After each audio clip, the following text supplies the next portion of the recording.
Good morning, dear student. Myself is Dipti from Dips Karolbag, and in today's lecture, we are going to continue the reading of Geography Chapter 9 Human Resources. And in today's lecture, we are going to last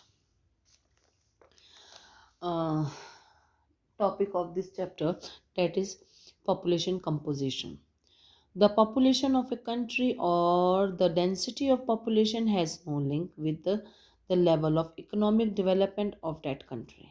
For example, Japan and Bangladesh have a very high densely population, but Japan is highly developed country while Bangladesh equally backward. Thus, it is not the number of people that matter, rather than it is the quality of that is important.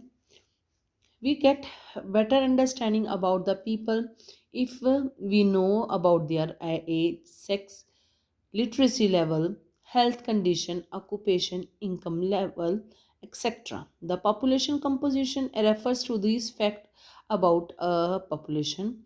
A simple way of learn about the population composition is to study the analyzing the population or sex age sex pyramid. So what is population composition is there? Population, large population is not a good thing. The population should be educated, healthy, and skilled. That type of a population is good for the development of a country because it help in the development of the country. So though this is the composition of the population. The population pyramid shows the age sex composition of the country. The shape of the population pyramid gives information regarding the economic and social condition of that country. Age as well as sex. What age is there and what no how many people male or female is doing these, all these things is there.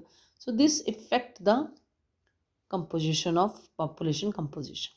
So first is the total population is mainly divided into three age groups: 0 to 14 children, 15 to 64 adults, and above 65 is old people.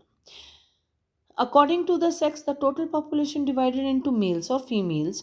The children and old people are treated as dependent. Yeah, children are depending on the parents for their for their food, for their education, and for their belongings. Each and everything they are depending on the parents. Whereas old persons are also depending on their young ones for their food, health,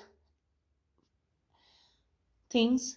So that is why these two groups are known as the depending group of the population.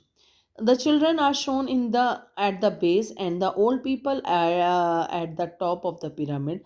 If the birth rate and death rate in a country are constantly high, then the population pyramid will show a broad base. See the population pyramid in of Kenya. Here you can see the 0 to 4, 5 to 6, 10 to 14, 15 to 19. So here are the male and here are the females. You can see in the children they are very broad. As we are going upward, it is becoming narrow. As one moved to higher age groups, the pyramid rapidly narrowed towards the top. See the population pyramid of Japan. This means that the lesser number of children can become adults and number of old people is limited. Such country is generally underdeveloped. Here in Japan, you can see the 0 to 4 pyramid is not so broad, whereas the pyramid is broad. As we are going upward, it is uh, constantly same. It is not in the, as shown here, increasing and then decreasing, decreasing, and decreasing.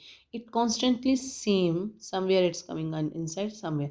So it's not a in this pyramid. It shows that a constant development is there, and people are working, and dependent students are there, and healthy old peoples are also there. So this shows the development of the country. Such countries will have a large number of adults, hence a strong workforce. In most of the developed countries, in is the birth rate is low, such as in Japan, France, UK, etc. The population pyramid will be narrow at the base and may broaden in the adult section. There are more old people in development countries, and the educated, skill and ambitious adults are an arrest for a country. They form the economically active population. So whereas then the developed countries is there, developed countries and the base is very narrow, and as we are going upward, so they become broader because the working persons are increasing. So broadening is there. As we are going in the old age, again there is a rapid so decrease. So these, why the developing countries are known as developing country, because they are working people, who work for the country and who work for the development of the country, their number is larger than the depending person. So these countries developed a lot.